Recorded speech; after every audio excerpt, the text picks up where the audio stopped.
What's up, guys? My name is Matt, and you're watching JM Simulations. Today, we've got a really fun aircraft for you. We got the A2A Cessna 172. It's just absolutely amazing. Just going to do a review on it quickly. Oops, just pressed the wrong button here. Sorry.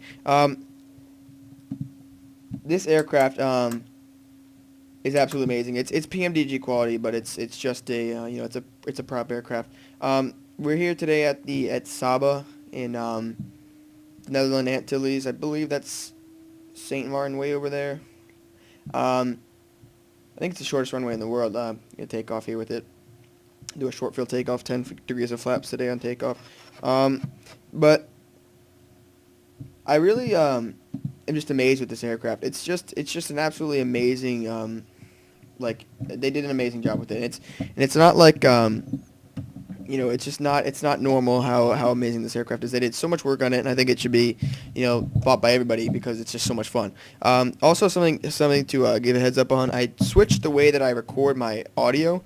Rather than keeping it where I was, I made a stand out of wood. I just went down in my garage, made a stand out of it, and I think it's really good. I haven't really tested the audio yet, so we're gonna test it with this video. I think it sounds much better because I'm not really just jostling it around all the time, and it's in a stationary spot, so you're getting the same audio all the time. But anyway, this aircraft, just something to give you guys some just information before we start. I am a 172 pilot, so I fly the Cessna 172, so you're not getting this from somebody who's never flown a 172. I have like 28 hours in a Cessna 172, so I know a lot about the aircraft. Yeah, so if I'm telling you something, it's most likely just what's going on. Anyway, first thing I want to show you today is the shift menus. As shift 1, 2, and 3, and 4, and whatever. Usually those are views in aircrafts or like panels, 2D panels, but in this it's just like options. So first, it's nothing. The first one is nothing. The second one is like the pilot's notes. It just shows you like what those are just normal things. I already know this stuff just because I fly this in real life, but if you want to, you should look at that if you want to. This just shows you controls and everything. It's not really important. Then this is your payload and fuel manager. If you want fuel, you have to load it through here, like the NGX and the 747. You have to load it through their own profiles. You can't do it default. And you can put people in your thing, and it actually puts the people in there. So if I want this woman in here, this blonde woman, and come outside, and she's in there. So it's very interesting how that works. Now we have this, which is it's like VFR charts. I haven't really used it. Then we have quick radios, which we can just quickly set our radio comm if we're doing like VFR ops on like what's it called, but on VATSIM. But now turn down the volume here. We have the maintenance hangar. The maintenance hangar is an amazing idea. It basically is saying that you can, if you want to, you basically just make the aircraft whatever you want. And all these stuff, what I did is I made it very much like my aircraft, the Macaulay prop, Lycoming engine, the wheel fairings, the flap seals, and the heater engine. And then there's, this aircraft is incredibly detailed. You can come in the engine, see all the crankshafts, change the spark plugs, change the oil, and all these things actually come from your use of the aircraft. So if you use the aircraft a lot, you're more likely to have problems with it. And this morning, actually, when I tried to do this video, my batteries weren't starting, and come to find out, my battery wasn't charged. So that is crazy that I actually had to come back in here and say, I had to look it up actually because I thought it was something wrong with the aircraft. I was like, maybe I have to reinstall it, but I was like, so I came in here and it was like, you just have to go recharge your battery. I was like, are you kidding? Like, it's that detailed, that it's that realistic. So like, if I went to my aircraft and I had to and my battery wasn't started, I would be like, we have to go recharge the battery. In this, it's like real life. It's like if there something happens based on your wear and tear. So now you can see Cessna 172 172 Skyhawk equivalent, which is what I have, which is what I fly. But we're gonna get started here. We're probably just gonna do a few circuits in the pattern, or just go around and do some, just do some, general maneuvers in the airspace here. Now we're gonna prime the engine. Watch the fuel flow go up. Pull it out. So now the engine's primed. It is cold, so we're priming it. And by the way, I know this all by, by heart, because I start this every weekend. So open 1/4 of an inch. Oopsies. I think I might just have to do it like this, because I don't have throttle quadrant in which we can use our and use the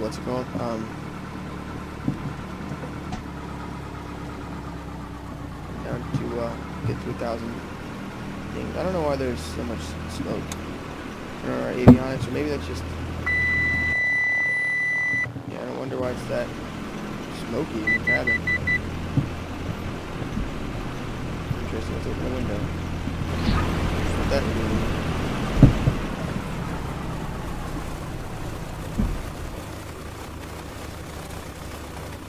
Why is that? Let's see if we can put down the visor. Oh look, that dissipated. Isn't that crazy? I just opened the windows and it actually dissipated the smoke. So that's actually really cool. In the Rear 172, you can open the windows when you're flying, so it's realistic. I wouldn't advise doing that, but you can still do it. It's not detrimental to anything. Let's put down our flaps here. And because we're doing a really short runway takeoff today, we're just going to pretend like we're on the CTAF, because I don't think there's a tower here. Pretend we're on the CTAF. We're ready to depart, taking in on this runway here. We're turning onto the runway, and we're going to turn on our lights. As you can see, very detailed aircraft. It is a little hard on the frame. I mean, it's not hard on the. It's not hard on the frames to say it's hard on the frames. It's not like you're not gonna get like 0 frames per second, but it will give you a hit. I mean, I am recording with straps, by the way. Something that I realized it takes a lot of power to get going. More than I would guess. Mine 172 does not take too much going. It's about 900 RPM, and you'll go with 900 RPM. Kind of interesting, but it's all relative based on weight and such. So we're gonna swing back around and we're gonna take off here, just making sure we're just gonna do a flow, like we do in the real aircraft, just to show you how realistic it is. I also was trying to do I was gonna try and do a flat sim flight today, but first of all, a lot of people that do vat sim in the U.S. aren't really up right now, and then I was gonna do one in the UK, but I'm not really too familiar with UK airports. And I actually recorded a video a little while ago, like a few days ago, and it didn't really work out because I got to a point where there was no controllers anymore, and I was like, well, I don't really want to show this part of that sim, because a lot of times, unfortunately, you get the thing where they say, oh, well, there's no further ATC, so you either just go on Unicom, really, and it's unfortunate that you have to do that, but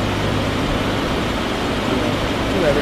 I mean, it's realistic. It's not realistic. But what are you gonna do about it? And so, like I said, I just decided to, say, we're not gonna do this. You're not gonna use this footage, and I'll just do another one when I know I'm gonna have it.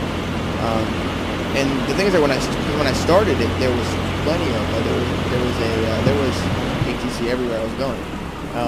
But just by the time that I was ready to go, there was really nobody.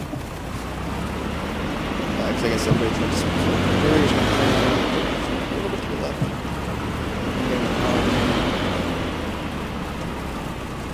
It says maneuver speed 95 knots. My aircraft is 105, so it's a little bit different.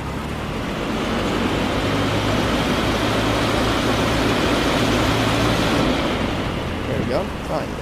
So now we're gonna do a static takeoff today, but just make sure everything's going good. And everything's set. Make sure we don't need cabin heat on. It's warm out here and stop up. And it's pretty loud aircraft, so I'm going to talk a little bit loudly. We're going to do a static takeoff. Wait for RPM to stabilize.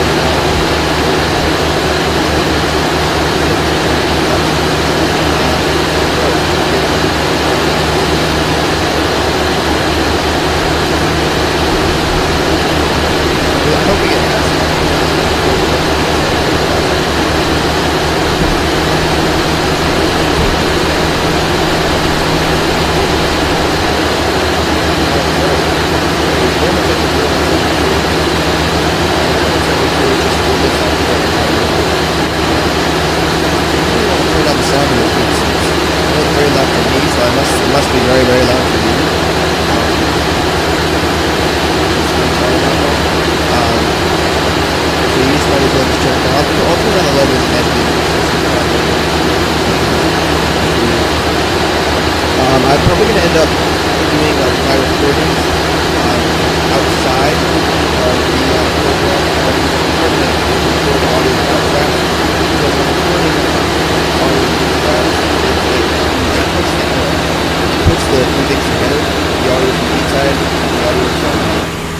from, oh, there we go. That's fine, that's fine, that's fine. Just didn't even realize. Could have been from the windows open. And that shows you how dynamic this aircraft is. But anyway, here we're just topping off at 30 frames per second. The reason why we weren't doing that good in that airport is because it's a very high-intensity airport. It's tiny, you know, it's got a lot of scenery right in there. But now we're maxed off at 30 at our thing where that's our frames per second where we are maxed up. So when we, you know, that's my limit is 30 FPS because, you know, if I get that much, I am happy with that number, and I'd rather keep it like that than try and get,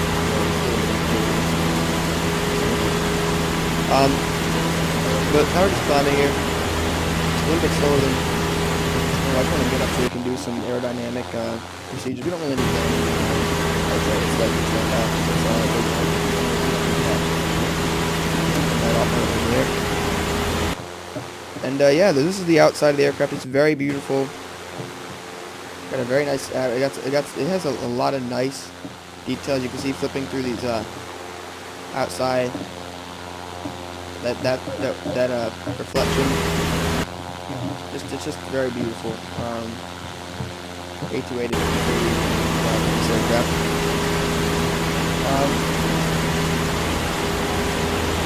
Now that we're at about 1,000 feet. 200 feet. We're gonna level off here. Actually, we're gonna do we'll do a stall first, and then we'll actually do a spin, just to show you how good the aerodynamics of this aircraft are. So we're under 110 feet on the first notch, and we can have the second notch, and let's hit 60 on the last. And now we're gonna run out all the way and pitch up. There's the stall horn. Full throttle.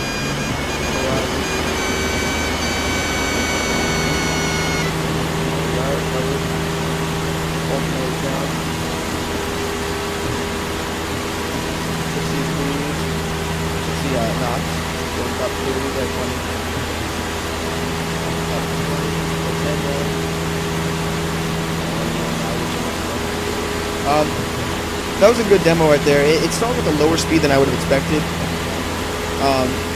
Very much like the real aircraft. It takes a while to stall the aircraft in real life. You often have to hold that back pressure. Especially in a power on stall, you have to hold that back pressure for quite a while. Just because it's a very forgiving aircraft, and it won't stall. It's a lot of fun. But you see, like I said, that was a very good demo. And you know, something that people really don't understand about stalls sometimes is that stalls you don't have to put your nose to like a -10 pitch attitude. You actually only need horizon because you just need to become equal with the relative wings to really complete turn off this, or to end the stall. And the stall, you can have a stall at any attitude. You don't have to have high attitude to have a stall, depending on the relative wind. I mean, it's obviously a lot more likely to have it at low speeds, higher pitch attitude, but you don't actually need to. So now we're going to come back. We're lower than 110. Come here. We'll take that all the way. 20. And here's 30. And now with the spin, what we're going to do is do the same thing as last time, and then we're going to add rudder. Now we got into the spin. We'll let it do a few oscillations if it can. Can't. So that's the way you recover from a spin. Normally, is forward on the controls and take out all power and opposite rudder. I guess it wasn't necessary there for some reason. So we'll do another one. We won't. Sorry for that cut there. For some reason we had this really weird thing that never happened with fraps. It actually lowered our frames down to, we actually did a second spin there. Doing the second spin, it lowered our frames down to 1 frame per second, and it would not rise. So I just restarted the recording, and it actually seemed to jump back up to 30. So that's the fraps thing. I don't know anything about that. I don't know why that happened. Quite strange. First thing to do, now that we're with our aerodynamics. Sorry, the demonstration. Turn back towards Sabo and turn into a landing. The thing about this aircraft that's a lot of fun is just doing like island hopping. I know that some of you may have seen our new series, which we're doing. It's the career FSX series or FS passenger series. We think it's going to be a success. We really like doing it. It's a lot of fun. We're going to set our power to about 2200 here for our move back to Saba. But like I was saying, we had a lot of fun doing that. You probably see this aircraft in that series, but something we had actually with the aircraft, in FS passengers, every time you start a flight, what it does is it flips the aircraft, so it is not compatible at all with FS passengers. We would really like to get it into that series, but unfortunately it's not compatible at all with FS passengers. And you know, we don't know why. We also looked it up, and it was only my plane or my computer.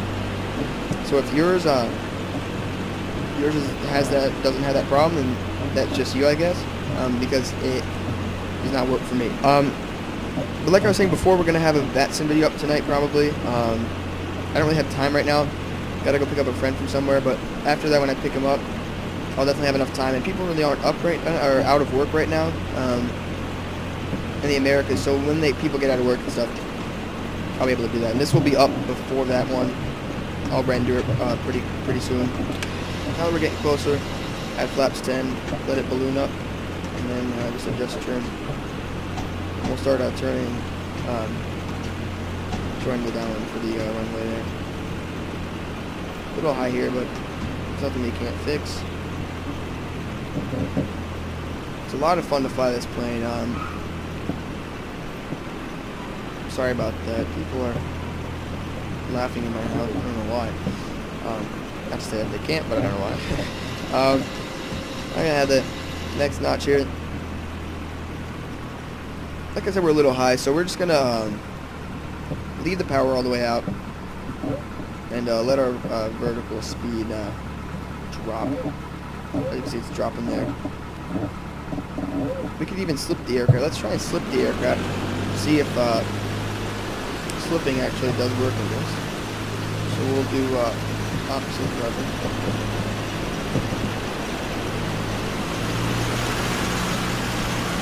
Not really. It doesn't really work that well.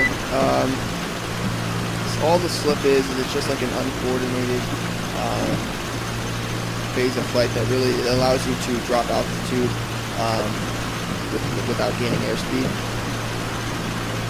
Using the real world a lot. Now we're at last with the rear flap. We're gonna maintain 65 knots here.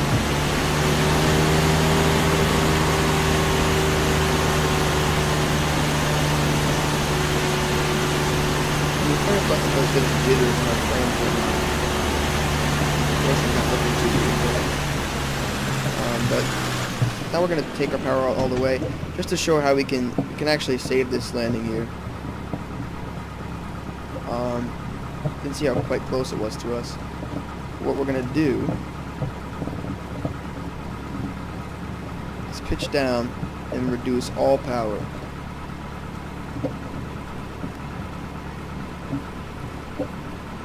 And we probably are going to end up going around, which is no problem. But we're just going to add full power and just go around. Instead of doing a normal go around, we'll just do a loop. I know it's not realistic, but just to save time from your live from the video, we're going to refrain from doing a full upwind, crosswind, and downwind, just to like I said, save time in all of our lives. A little bit unnecessary in the simulator, even though I do it in the real world, obviously. Just we gain speed from the airplane. Like I said, there's horrible frames here for some reason. I really apologize for that. But don't really plan on using the scenery too much anymore for the videos, obviously, because the scenery at this airport is crazy. I like this airport. As always, crap sucks. You know, I am grateful for crap sucks when we make the videos, but crap really just kills frames per second, and it's really not an efficient way to record videos. So if you find something else that you can use to record 1080p good quality videos, let me know, and you should definitely use that, because you know, this is not a good thing. Oh, it's good enough to fish.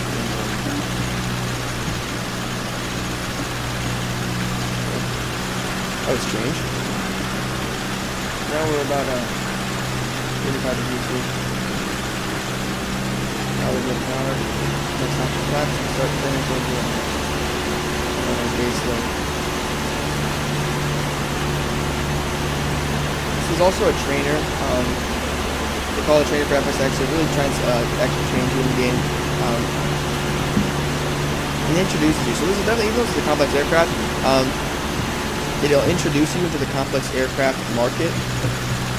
I think it's definitely a positive thing to get this aircraft. Comes down to last notch of flaps. This is looking a lot better, this approach. Just gonna add lower trim here. It takes a while. I have trim set on my joystick. It takes quite a bit of adjustments with the trim buttons to actually get any movement with the trim. And this is quite minimal. Now we're just going to take power all the way, because again we're a little bit high, especially because this runway is so small. We want to be coming in at, you know, not a very high vertical speed. Looking a lot lower than last time, so that's good.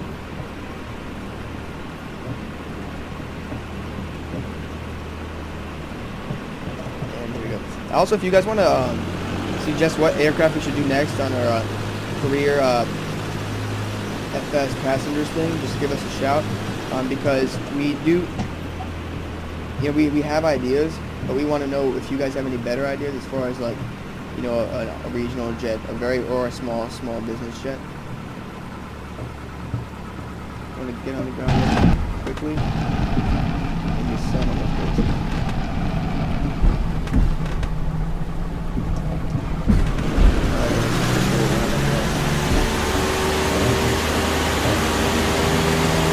Miraculously, we actually did not die.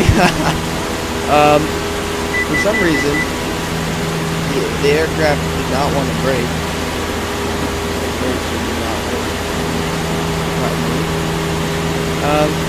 We'll come back again, and to save you time out of your life from watching this, I'm just going to cut until final approach.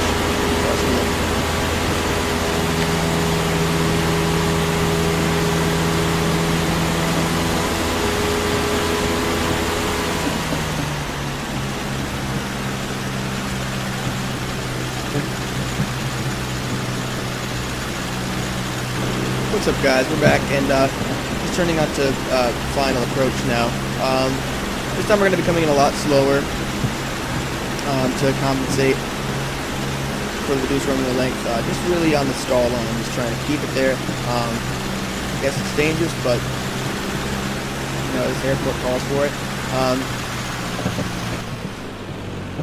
And try and do it here to reduce our airspeed is just pull out power all the way and just pitch up and try to find an airspeed and try to maintain that with the power.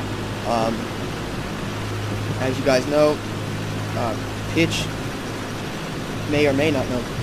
Pitch reduces pitch is for airspeed and power is for altitude. So you can use those in unison to get a desired outcome. Right here at 70, 65, about 70 knots on runway. We're gonna really just keep it this little altitude here and like just keep right here so we can touch down as soon as possible on the runway. Good balloon here. Get down the runway. And we're gonna just brake for all we got.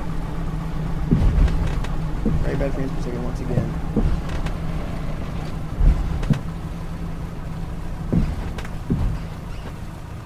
And we stopped! How amazing was that? Not even, you know, a few meters away from the end of the runway. we managed to do that. But you saw that in slow motion because the frame per second was so bad.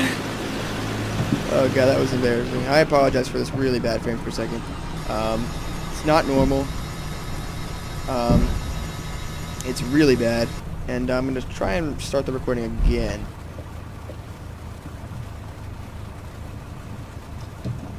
Once again, we managed to salvage our frames per second here.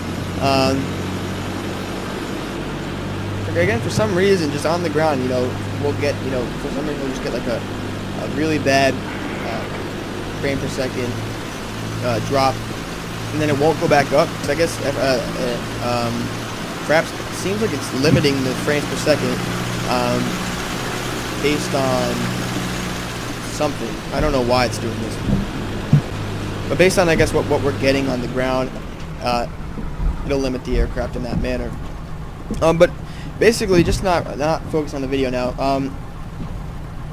I really definitely recommend this aircraft. It's definitely one of the best aircraft I've ever flown. It's exactly like the real thing.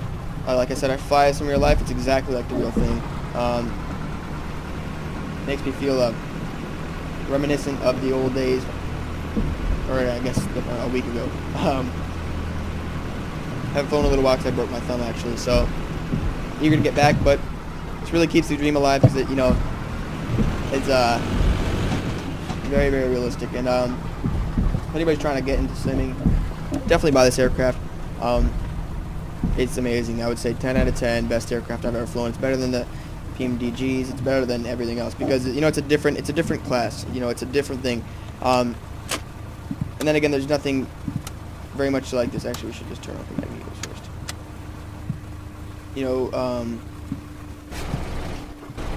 There's nothing like this in the world. This is a very, very unique aircraft because it has such amazing quality while being a prop aircraft. So I mean, you could definitely do VOR flying. I'm pretty sure it's IFR equipped, so you could do IFR flying as well. I mean, just have a lot of fun with this aircraft because, I definitely recommend it. It's simply amazing.